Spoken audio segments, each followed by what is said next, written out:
પ્રકરણ 4 અધ્યાય 31 તારીખ આજે 24 જાન્યુઆરી 2020 બરાબર. આપણે આ સચ્ચિદાનંદ સ્વામી જે સ્તુતિ કરતા હતા એ સ્તુતિ જોતા હતા.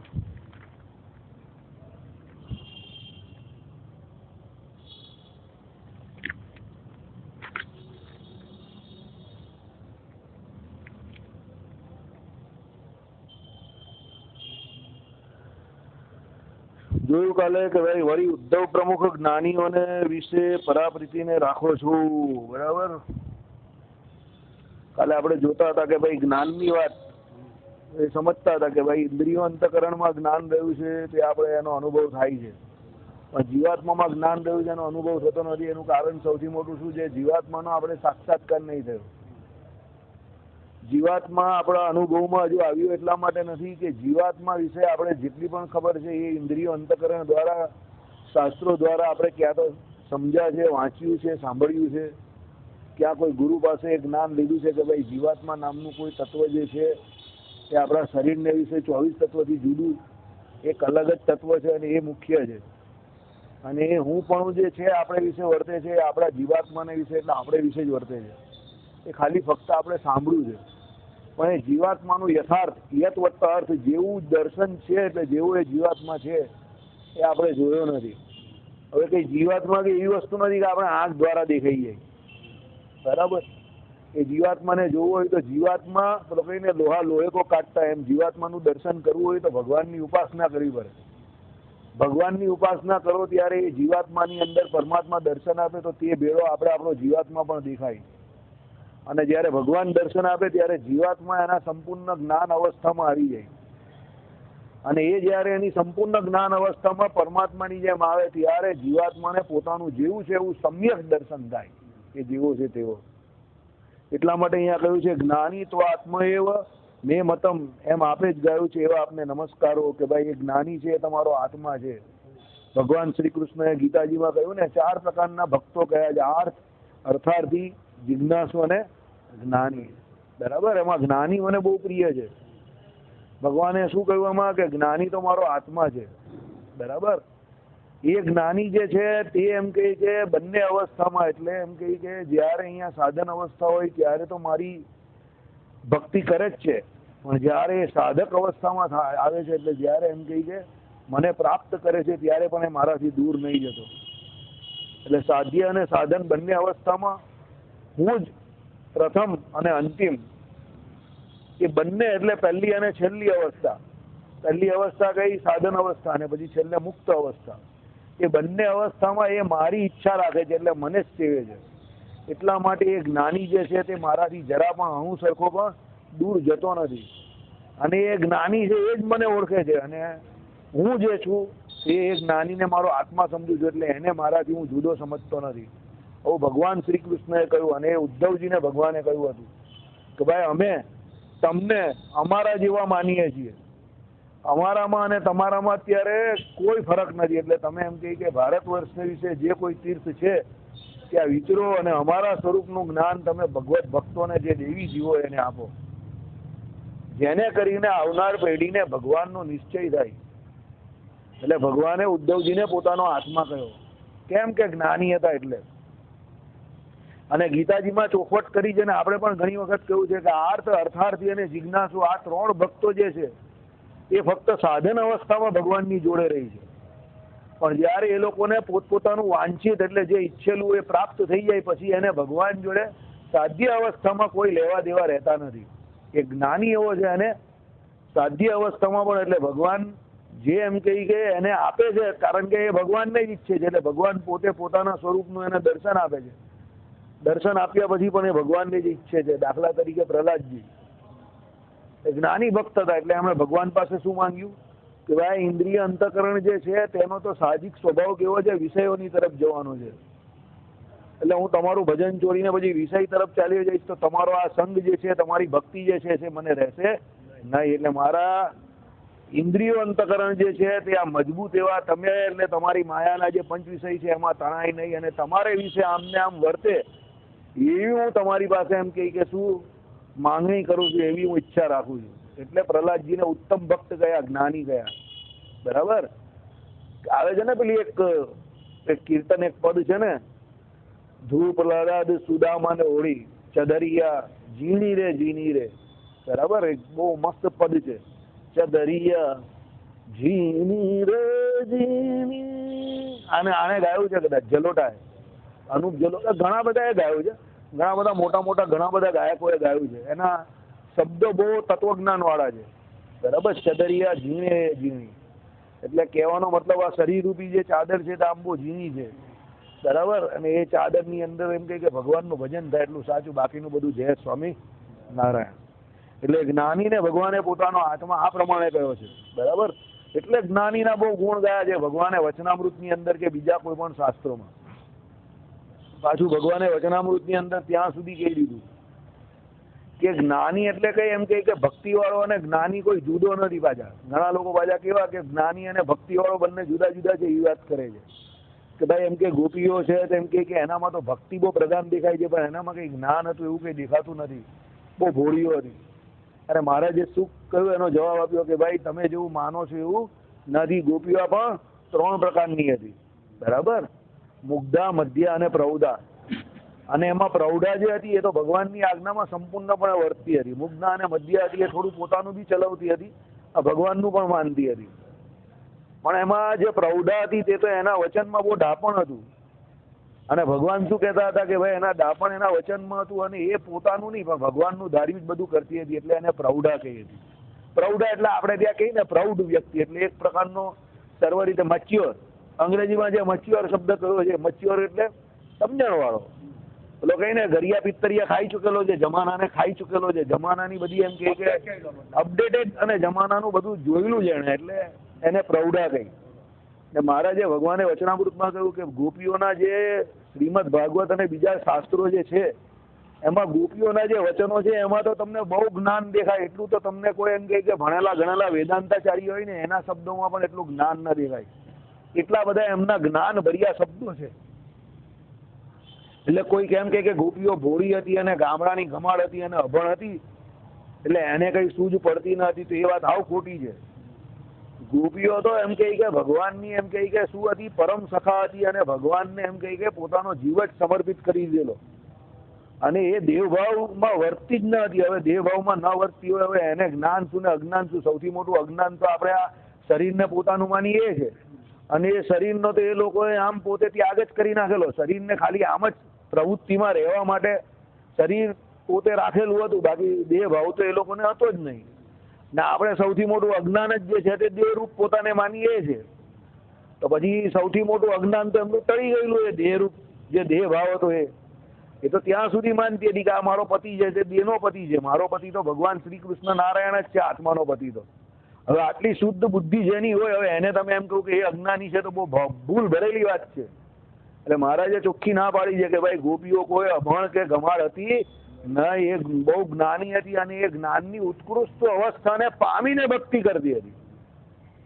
એટલે સમજીને ભક્તિ કરતી હતી. નિત્યાનંદ સ્વામી જે પ્રમાણે કે એ પ્રમાણે કે સમગ્ર શાસ્ત્રનો સાર જાણીને, પરમાત્મા તત્વને જાણીને, પરમાત્માના ચરિત્રો જે સાંભળે એને જેવો એમાં આનંદ આવે ને એને જેવો એમાં રસ પડે ને એને જે એમાં મજા આવે, એવી પેલા ન સમજી હોય એને એટલી ના આવે. અને એમ કે હશે ભાઈ છે ભાઈ બરાબર, પણ પછી જે તત્વ પરમાત્માને ઓળખતો હોય, સંપૂર્ણ તો કોઈ ઓળખવાનો નથી, પણ જે એને પરમાત્મા તત્વને ઓળખવાની કોશિશ કરતો હોય અને પરમાત્મા તત્વને જે એમ કહી કે સંપૂર્ણપણે એવું માને છે કે આ જગતમાં સૌથી ઉપરી તત્વ તો એ પરમાત્મા જ છે, સર્વ કારણનું કારણ એ પરમાત્મા તત્વ જ છે, અને એને આશરે જ જવા જેવું છે. અને એ તત્વને ઓળખીને પછી એ પરમાત્માની કથા વાર્તા કીર્તન ભજન જે કંઈ કરતો હોય તો એમાં જે એને આનંદ આવે બીજાને ના આવે.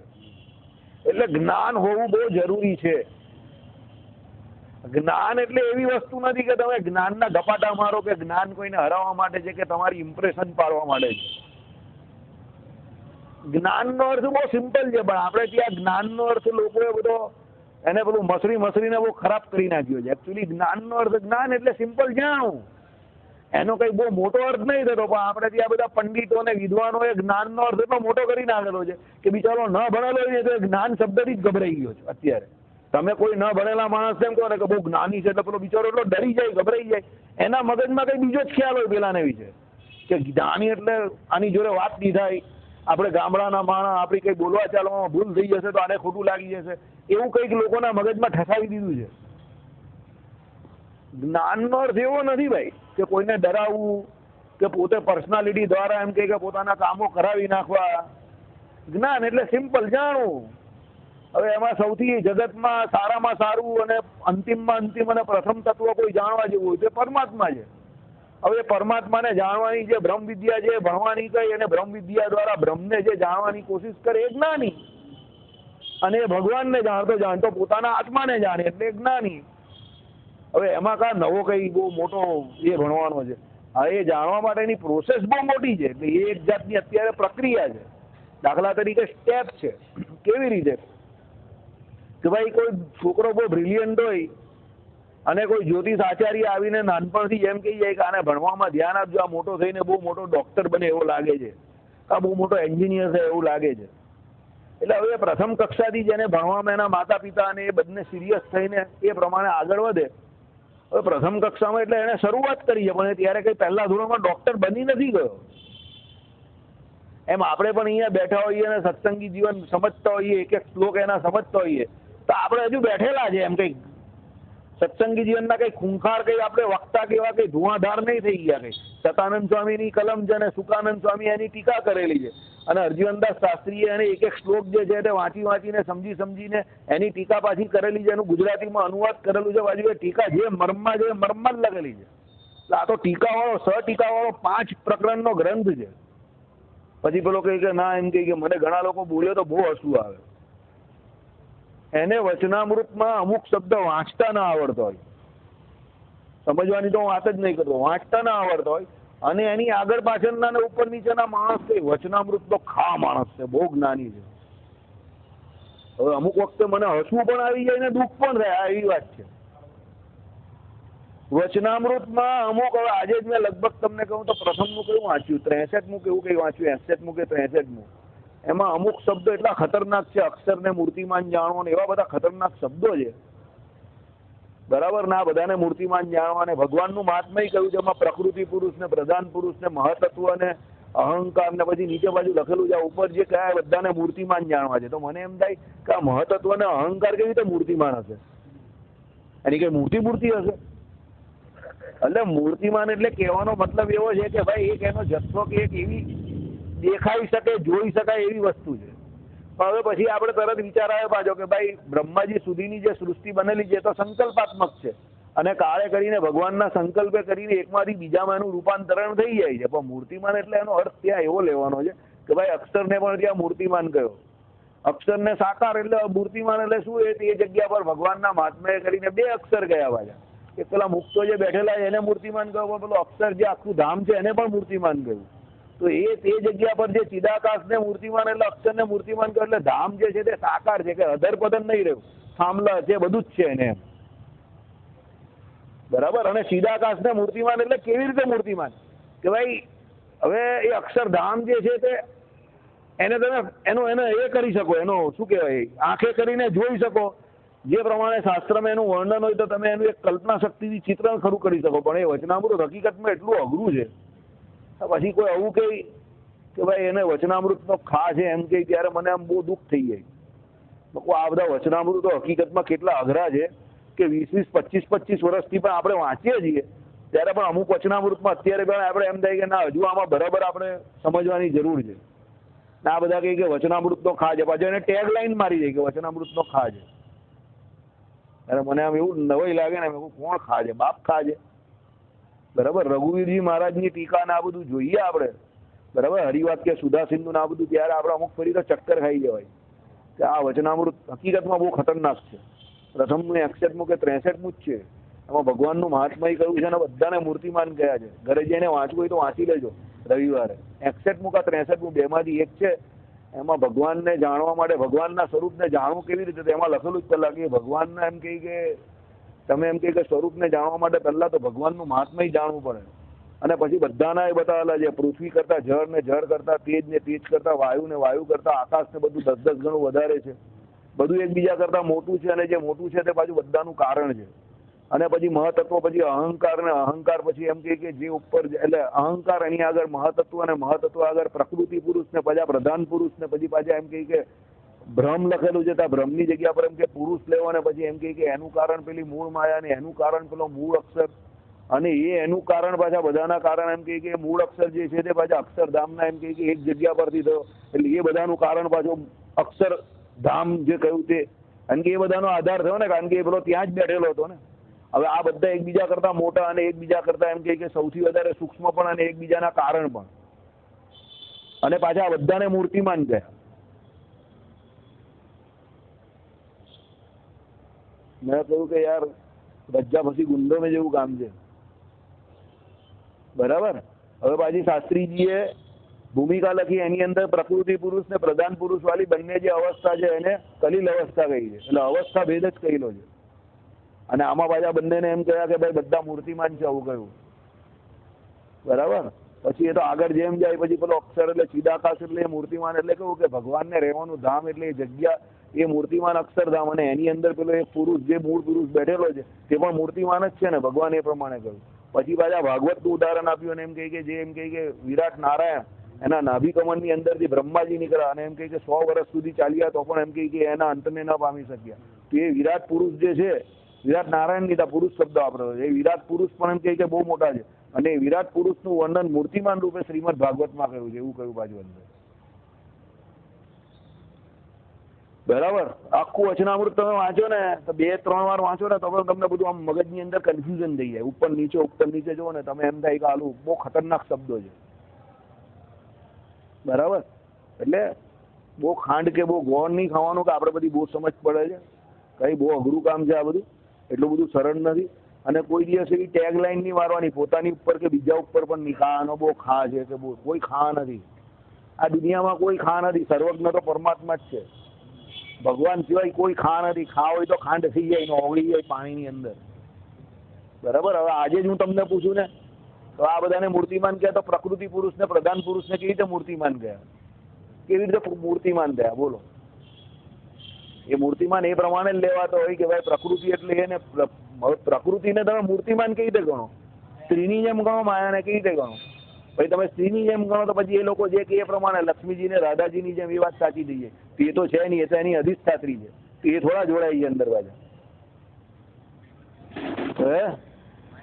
તો પછી તો એ તો બંને ચૈતન્ય છે, ચેતનમાં આવે રાધાજી, અને એ તો કારણ કે એ તો હાલતા ચાલતા ચેતન છે, કે માયા એટલે એવા થોડા છે કઈ, એ તો ભગવાનની શક્તિ કયા છે પાછા. એટલે એટલું ઈઝી નથી, એ વાંચી લેજો. પ્રથમનું 61મું કે 63મું વચનામૃત છે, નંબર ગેમમાં હું પાછળ જ છું પહેલેથી, પણ જોઈ લેજો. ભગવાનનું મહાત્મય કરીને આવી રીતે જ છે, એક એકનું કારણ કહ્યું છે. લાંબુ વચનામૃત છે, 28 પાનાનું વચનામૃત છે. શાંતિથી 2-3 વખત વાંચજો. અને અમુક શબ્દ અંદર બહુ ટ્રીકી લખેલા છે. આમ બહુ સરળ લાગે તમને કે આનું કારણ, અને જે એનું કારણ હોય તે મોટું હોય ને સૂક્ષ્મ હોય, તે બધું ઈઝી લાગે. તો અમુક શબ્દ બહુ ટ્રીકી, અમુક લાઈનો બહુ ટ્રીકી લખેલી છે કે આ બધા મૂર્તિમાન છે. હવે શબ્દ વાપરે એટલે મગજમારી થઈ જાય ભાઈ. તો મૂર્તિમાન એટલે પછી પાછા આ લોકો કે પ્રમાણે કે એ પેલો અક્ષર જે છે તે એક રૂપે મૂર્તિમાન એટલે ગોપાલ સ્વામીને ગુણરાજ સ્વામીને પકડી લે.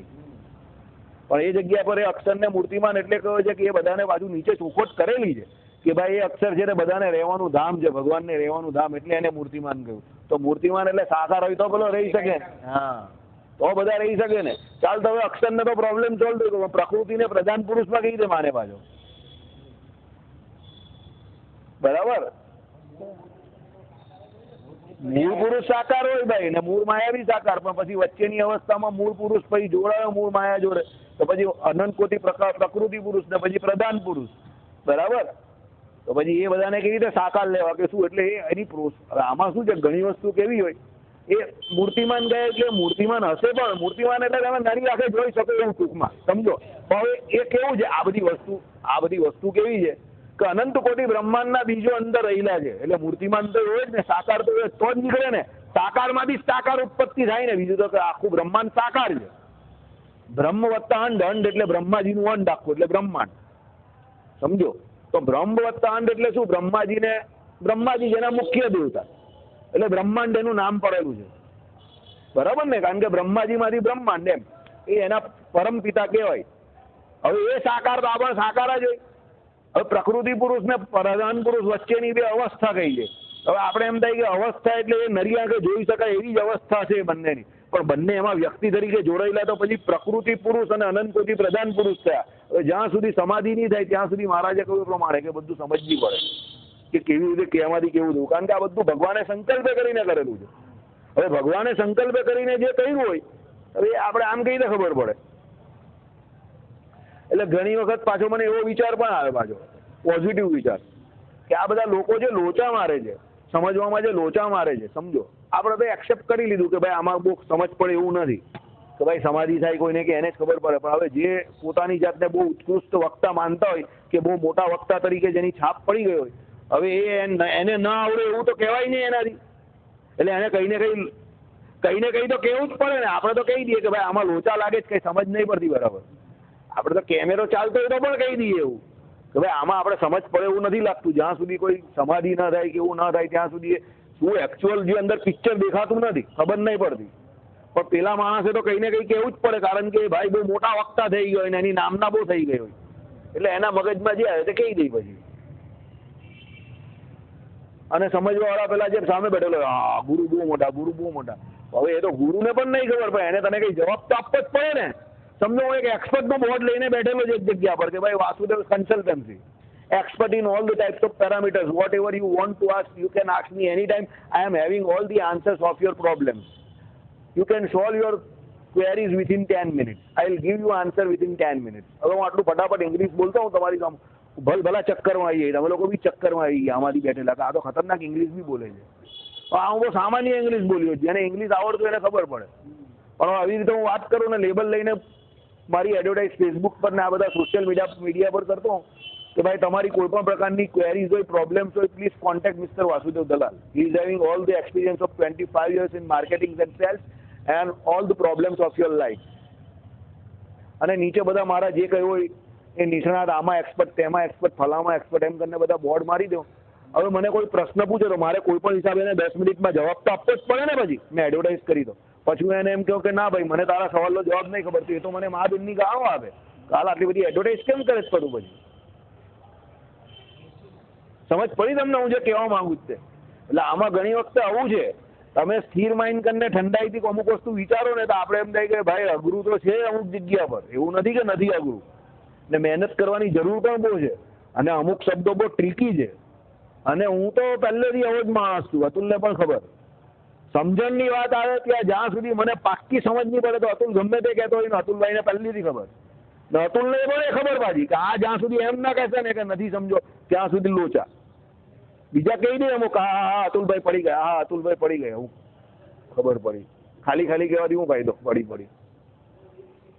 કોઈ પણ એવું કહેતો હોય ને પડી ગયા એને તરત કહેવાનું શું સમજ પડી, ચાલ મને કે.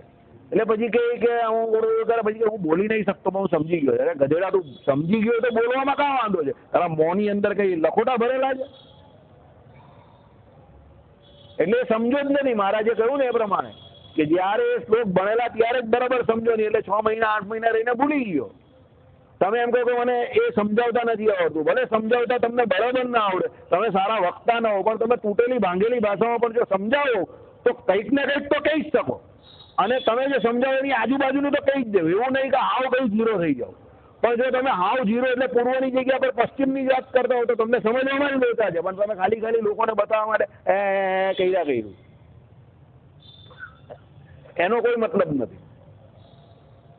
એનો કોઈ મતલબ નથી. એ તમને પણ નથી કામનું અને બીજાને પણ નહીં કામનું. એ ગમે ત્યારે જય સ્વામિનારાયણ, એના કરતા એક્સેપ્ટ કરી લેવાનું, ભાઈ અઘરું કામ છે, નથી સમજ પડતી. એક્સેપ્ટ કરશો પહેલા કે નથી સમજ પડતી તો ગમે ત્યારે એનો કઈ ઉકેલ આવશે કે નિવેડો આવશે. એને એક્સેપ્ટ જ નહીં કરશો, તમારો અહંકાર જ એટલો મોટો થઈ ગયો. પેલો કહીને તમારા કરતા તમારો અહંકાર જયારે મોટો થાય એટલે સમજી લેવાનું તમે હવે ગમે ત્યારે નાના થઈ જવાના. આ બહુ મોટી વાત છે. તમારા કરતા તમારો અહંકાર મોટો થાય એટલે ગમે ત્યારે તમે શું થઈ જવાના? નાના થઈ જવાના, એટલે પડવાના ત્યાંથી, જ્યાં છો ત્યાંથી. એટલે એટલો મોટો અહંકાર શું કામ રાખો આપણો? બરાબર કે આપણે ગભરાવી નાખે. એટલે જ્ઞાનની વાત આમાં કરી છે, એટલે આજે તમને કહું કે ભાઈ જ્ઞાનીના ટેગલાઈન લઈને ફરવું સરળ છે, પણ એમ જ્ઞાની થવું બહુ અઘરું કામ છે. અને ભગવાને જે જ્ઞાનીને પોતાનો આત્મા કહ્યો છે કે ભગવાન જેને એવું કહે છે કે મુક્તાનંદ સ્વામી રૂપે જ્ઞાનાનંદ મુક્તિ કહી છે, એ દશા તો બહુ મોટી છે, બહુ ઉચ્ચ દશા છે. આજે જ મેં એક જગ્યા પર સાંભળ્યું કે ભગવાનનો ભક્ત એમ કહે કે જયારે એની ભક્તિમાંથી પડે તો એ વિષય ભોગી થઈ જાય. યોગી જયારે એના યોગમાંથી પડે તો એ ભારી રોગી થઈ જાય. શું થઈ જાય? રોગી થઈ જાય. અને જ્ઞાની જયારે એની દશામાંથી પડે ત્યારે બહુ મોટો નાસ્તિક થઈ જાય.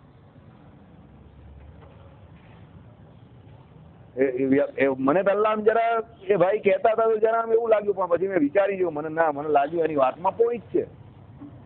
કારણ કે જોજો એક વસ્તુ તમને કહું, પરમાત્મા તત્વને દરેક જગ્યા પરથી રગડતો મસરતો એટલે એનો અર્થ તમે સમજજો. પેલું શાસ્ત્રમાંથી પેલું મંથન કરીને એનું પેલું ઘી કાઢવાનું હોય ને, એ બધું સાર કાઢવાનું કામ જ્ઞાની જ કરતો હશે. અને જયારે જ્ઞાનીની આસ્થા ભગવાનમાંથી ડગી જશે ને ત્યારે સમજજો બહુ મોટો નાસ્તિક થશે.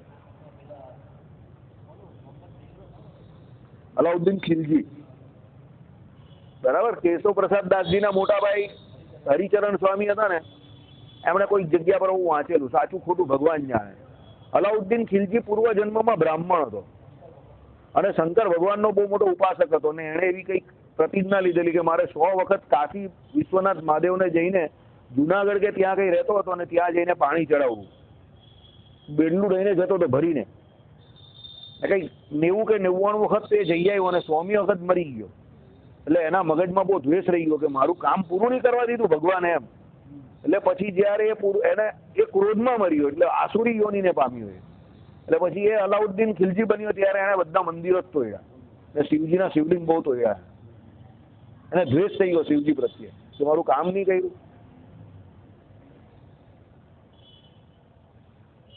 બરાબર. એટલે જ્ઞાની હોય એ બહુ મોટો નાસ્તિક થાય, યાદ રાખજો. એટલે જ્ઞાન માર્ગ અને મહારાજે જે કહ્યું ને રસિક માર્ગ અને શું કહ્યું? હા ભાઈ એ થઈ જાય. બરાબર. એટલે કહેવાનો મતલબ શું છે? જ્ઞાન માર્ગ અને રસિક માર્ગ ભગવાને કહ્યું ને બંને માર્ગ અઘરા છે. અને રસિક માર્ગે પણ ભગવાને કહ્યું છે કે બહુ ઓછાનું કલ્યાણ થયું છે, અને જ્ઞાન માર્ગે પણ બહુ ઘણા લોકો ભટકી ગયા છે આ પ્રમાણે. જ્ઞાન માર્ગ વાળો હોય તો ભગવાનને નિરાકાર સમજે અને પછી પોતે આત્મા છે, પરમાત્મા છે એમ કરીને પોતાને જ ભગવાન સમજી જાય. અને રસિક માર્ગમાં મહારાજે કહ્યું ને કે ભગવાન પેલા લક્ષ્મીજી અને રાધાજી જેવા મોટા મોટા ભગવાનના જે મુક્તો એના રૂપ સૌંદર્ય લાવણ્યતાનું વર્ણન આવે એટલે પેલો ત્યાંથી ગબડી જાય. ભગવાને પાછી બંનેની થાવકી સમજણ પણ આપી છે કે રસિક માર્ગ વાળો એને એવી સમજણ રાખી કે જેમ પોતાના ઘરમાં પોતાની મા બેન અને દીકરી ગમે એટલી રૂપાળી હોય પણ એના વિશે એને જેમ કુભાવ નથી આવતો, એમ કે ભગવાનના ભક્તો જે હોય એમ કે સ્ત્રી હોય તે પુરુષને પ્રત્યે અને પુરુષ હોય તે સ્ત્રીને પ્રત્યે આવો ભાવ રાખે, મા બેન દીકરી જેવો આપણે પુરુષો. અને પેલા લોકો એ પ્રમાણે બાપ ભાઈ કેવો જે કહ્યું હોય તે પ્રમાણે સમજો. એટલે જે રસિક માર્ગ વાળા છે એને આવો ભાવ રાખીને સત્સંગમાં રહેવાનું છે, અને જ્ઞાન માર્ગ વાળા છે એને એવી રીતે જ્ઞાન માર્ગમાં રહેવાનું છે કે ભાઈ પોતે ભગવાનનો કાયમ માટેનો શું છે આત્મા છે તે પોતે સદાને માટે આ અવસ્થામાં, એટલે અત્યારે કઈ અવસ્થામાં? સાધન અવસ્થામાં કે પછી જયારે સાધક અવસ્થામાં, બંને અવસ્થામાં એ ભગવાનનો દાસ છે, સેવક છે. આ આવી અને દ્રઢ પ્રતીતિ હોય જયારે, અને ભગવાન છે એ કાયમ માટે ઉપાસ્ય છે અને હું કાયમ માટેનો ભગવાનનો ઉપાસક છું. જીવ અનાદિકાળથી ભગવાનનો ઉપાસક છે અને ભગવાન કાયમ માટે ઉપાસ્ય છે. આવી એની દ્રઢ ગ્રંથિ હોય ત્યારે એનો જ્ઞાન માર્ગ સફળ થાય. કુછ તો ગરબડે દયા, બરાબર. એસીપી પ્રદ્યુમ્ન સિંહ કહી ને કુછ તો ગરબડે દયા, એટલે બહુ ગરબડ વાળું કામ છે, એટલું સરળ નથી મારા ભાઈ. બરાબર. બહુ શાંત રહેવું પડે. એક ભાઈ કાલે મને ટેલિફોન ઉપર મોબાઈલ ઉપર પૂછતા હતા, ફ્રી બેઠેલો, કે વગર આનું આમ થાય તો આનું આમ થઈ જાય, આનું આમ થાય તો આમ થાય. મેં કહું ભાઈ તું કે આનું આમ થાય એમ, આનું આમ થાય એમ, આમનું આમ થઈ જાય, એટલું સરળ નથી મારા ભાઈ. એ તો શાંતિથી બેસવું પડે, અડધો પોણો કલાક 1 કલાક પછી કઈક એનો નિષ્કર્ષ થાય. બાકી તું કે આનું આમ થાય એટલે એમ કઈ થઈ નહીં જાય, એટલું સરળ નથી. દરેક વસ્તુ પાછળ વિષય પાછળ સમય આપવો પડે, પછી તમે કંઈક કહી શકો કે આનું આમ આમનું આમ થઈ જાય તો બધું એમ જ થઈ જતું હોય તો પછી કોઈ મહેનત જ નહીં કરે ને. બરાબર. ચાલો. એટલે અહીંયા જે કહ્યું કે જ્ઞાની તો આત્મેવ મેં મતમ એમ આપે જ ગાયું છે એવા આપને નમસ્કાર છે. એટલે આ આપણે અહીંયા જ્ઞાન ઉપરથી કાલે અહીંયા આ ગાડી આપણી આમ તેમ બધે ફરાઈ આવ્યા અને જ્ઞાનની ઘણી બધી ચર્ચા આપણે કરી. એટલે કોઈ એમ ફાંકો ખાવો નહીં કે ભાઈ જ્ઞાની થઈ ગયા. બરાબર. ઘણાને એવી રીતે એવી જરા આમ એવું થઈ જાય કે મારી ઓળખાણ એક જ્ઞાની વ્યક્તિ તરીકે થાય જગતમાં કે સમાજમાં. સમાજમાં તો કદાચ કે જગતમાં તો થઈ જશે, પણ હકીકતમાં જ્ઞાની થવું બહુ કપરું કામ છે, અઘરું કામ છે. બરાબર. ઓકે. ચલો. એના માટે રામાનુજાચાર્યનો જ્ઞાન કર્મ સમુચ્ચયવાદ સમજવો બહુ જરૂરી છે. રામાનુજાચાર્યએ બહુ સારી વાત કરેલી છે કે જ્ઞાન માર્ગ અને ભક્તિ માર્ગ બંનેને એક રીતે તમારે ગ્રહણ કરવું હોય તો એ શક્ય છે. એક જ જીવ બંને માર્ગે ચાલી શકે છે. થોડીક આગળ વાત કરીએ આપણે આ જ માર્ગમાં. ચાલો કઈ નહીં, આજે પણ ભલે આગળ કથા ન ચાલે પણ સમજી લઈએ. રામાનુજાચાર્યએ બહુ સારી રીતે સમજાવેલું છે કે જ્ઞાન માર્ગ અને ભક્તિ માર્ગ બંનેને વિશે જીવ એક જ જીવ બંને માર્ગને વિશે પ્રવર્તી શકે છે. કેવી રીતે? તો ભક્તિ જે કરવાની છે એમાં તો મહારાજે કહ્યું એ પ્રમાણે આપણે કરવાનું છે. તે પ્રમાણે ભગવાનનું ભજન 9 પ્રકારની ભક્તિ કર્યા કરે. એને જે ભક્તિ વધારે પસંદ હોય એ કરે, અને જે ભક્તિમાં એને વધારે રૂચિ હોય અને 9 પ્રકારની ભક્તિમાં આમ પણ 3-4 ભક્તિ અલ્ટરનેટ થતી જ હોય. એવું નહીં હોય કોઈ એકમાં જ હોય. કોઈ શ્રવણ કરતો હોય તો કોઈ આપણે આ શ્રવણ તમે કરો છો અત્યારે તે મનન કરતા હોય, કીર્તન કરતા હોય, ભગવાનની એમ કહે કે પાદ સેવન, એ પછી ભગવાનને એમ કહે કે કોઈ જઈને નમસ્કાર કરતા હોય. આ બધું ભેગું જ ચાલતું હોય સામાન્ય રીતે બધાનું. એમાં એક એની મુખ્ય ભક્તિ હોય, બીજી થોડી ગૌણ હોય, તો ત્રીજી કોઈ ગૌણ હોય, એમ કરીને બધું ચાલ્યા કરતું હોય. પણ મતલબમાં આવી 3-4 પ્રકારની ભક્તિ તો તમારી થતી જ હોય. આમ તો 9માંથી 9 થતી હોય, કોઈ ઓછી કોઈ વધતી, આ બધું થતું હોય. હવે રામાનુજાચાર્યએ કહ્યું કે આ પ્રમાણે ભક્તિ તો એ કર્યા કરે. સમજો, ભક્તિ કરવા માટે જે જ્ઞાનની જરૂર છે, બહુ ઊંચી વાત કરેલી છે, શાંતિથી સાંભળજો. આપણે ઘણી વખત આની ચર્ચા સભામાં કરેલી છે, પણ મને એવું લાગે છે કે બહુ ઓછાને યાદ હશે, કારણ કે આ બહુ અઘરું છે. અને આ જ્ઞાન કર્મ સમુચ્ચયવાદની વાત જે રામાનુજાચાર્યની છે ને, તે શ્રી ભાષ્યને વિશે કરેલી છે. રામાનુજાચાર્યનું જે શ્રી ભાષ્ય છે એમાં જ કરેલી છે, બીજામાં નહીં કરેલી. ને એમણે બહુ સારી રીતે સમજાવેલું છે. બહુ સારી રીતે એટલે તમે આમ સાંભળો કે સમજી જાઓ ને તો તમને આમ અંદરમાં હૃદયની અંદર એમ કે ઠંડુ ઠંડુ થઈ જાય. એટલું બહુ મસ્ત રીતે કરેલી છે. એમણે શું સમજાવ્યું તે સમજો કે કોઈ પણ જીવ ભગવાનની 9 પ્રકારની ભક્તિ કરે તો કરે ક્યારે? આજે દાખલા તરીકે આપણા આ સભાની અંદર આ સાહેબ બેઠા, એની જગ્યા પર મોદી સાહેબ આવેલો હોય તો આપણે આ હિસાબે બેસી શકીએ? આ સાહેબ આવી અને ત્યાંથી ખુરશી લીધીને શાંતિથી બેસી ગયા. એની જગ્યા પર મોદી સાહેબ કે અહીંયાના કોઈ કલેક્ટર આવી હોય કે CM આવી હોય તો મારે પણ આ છોડીને એમ કરવું પડે કે ભાઈ આવો બેસો. કેમ? કારણ કે આપણે એનું મહાત્મય જાણીએ છીએ કે ભાઈ આ મોટા માણસ છે, અને એને આપણે પૂરેપૂરો સત્કાર ના આપીએ તો કદાચ આપણી કાલથી સભા જય સ્વામી નારાયણ ને હું પણ કદાચ દેખાવ નહીં ને તમે તો પછી હું જ ના દેખાવ તો તમે ક્યાં દેખાવાના? આઈડિયા આવ્યો તમને? આ સિદ્ધાંત આ લૌકિક સિદ્ધાંત છે, પણ આને અલૌકિક રીતે કેવી રીતે સમજવાનો એ રામાનુજાચાર્યએ બહુ જોરદાર સમજાવવાનો છે. 2 મિનિટ ભલે વધારે થાય, બરાબર, પણ સમજી જાઓ, આ સમજવા જેવું છે.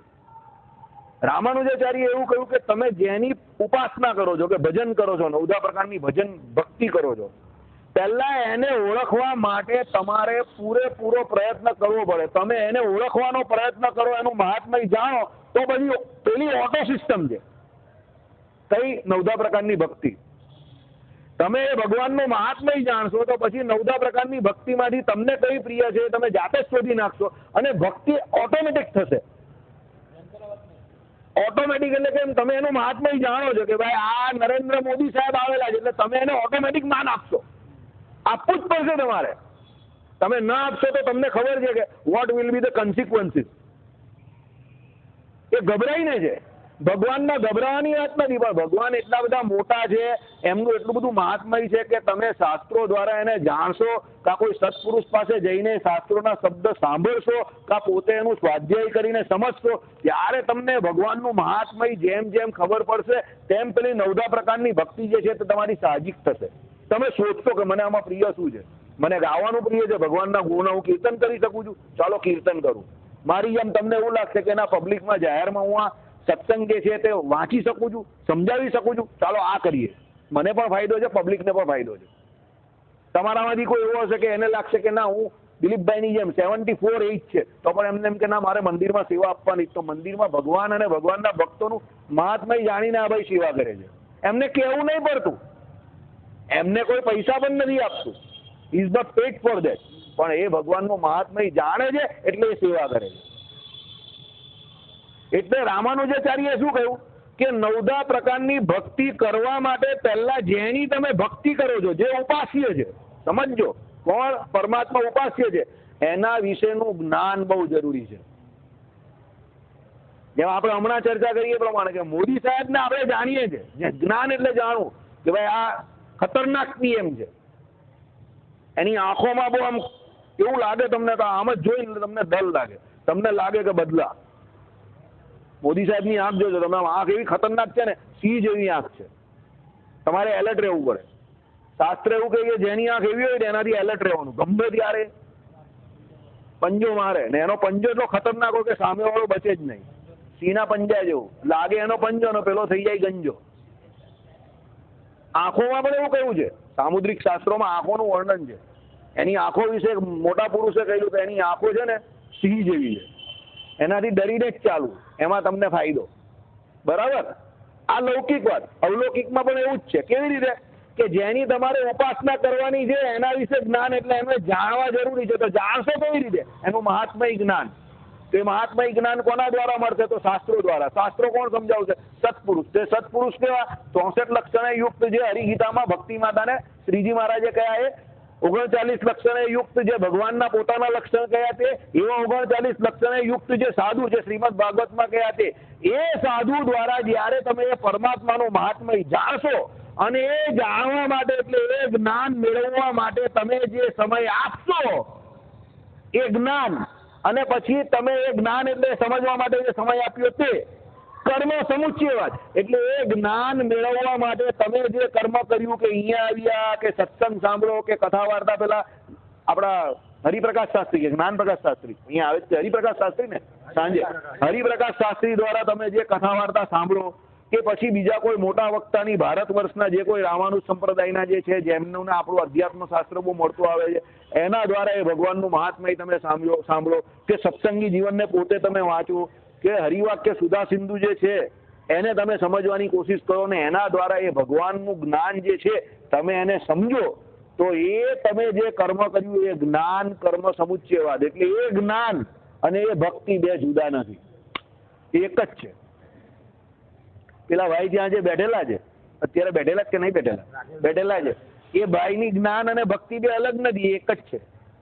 કારણ કે એ ભગવાનને ઓળખવા માટેનો જ પ્રયત્ન કરે છે.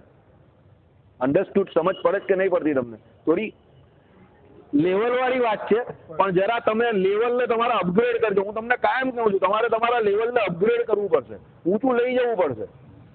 આપણે આપણા લેવલને જાતે જ ઉપર લઈ જઈએ, અને આપણે આપણા લેવલને જાતે જ નીચે લઈ જઈએ. માણસના હાથમાં છે, જીવના હાથમાં, બીજા કોઈના હાથમાં નથી. શું પરમાત્માને ઓળખવા માટે આપણે જે સમય આપીએ, પરમાત્માને ઓળખવા એટલે એ જ્ઞાન જે છે એ પરમાત્મા સ્વરૂપ સંબંધી જ્ઞાન, એના માટે આપણે જે સમય આપીએ તે, અને ભગવાનની જે ભક્તિ કરીએ એ ભક્તિ અને એ જ્ઞાન બે જુદા નથી, એ એક જ છે. એને જ્ઞાન કર્મ સમુચ્ચયવાદ કહ્યો. એટલે આપણા સંપ્રદાયમાં બીજે ભલે એમ કહેતા હોય કે જ્ઞાન માર્ગ અને ભક્તિ માર્ગ અલગ અલગ છે, તો આપણે ત્યાં જો તમે આવી રીતે બારીકાઈથી સમજો, સૂક્ષ્મ રીતે સમજો, બહુ સૂક્ષ્મ વાત છે, તો જ્ઞાન માર્ગ અને ભક્તિ માર્ગ આપણા સંપ્રદાય માટે, આપણા માટે એટલો બધો જુદો નથી. કારણ કે આપણે જેનું જ્ઞાન મેળવીએ છીએ, સમજો, મહારાજે કહ્યું સત્સંગ અને ભક્તિ, એ વિના વિદ્વાનો એ પણ અધોગતિ ન થાય. હવે સત્સંગમાં પણ કેન્દ્રમાં કોણ છે? ભગવાન. અને ભક્તિમાં પણ કેન્દ્રમાં કોણ છે? એ ભગવાન જ છે. એટલે આપણા માટે આમ જોવા જઈએ તો ઇનડાયરેક્ટલી બંને તત્વો એક જ છે, જુદા નથી. શ્રીપતિમ શ્રીધરમ સર્વદેવેશ્વરમ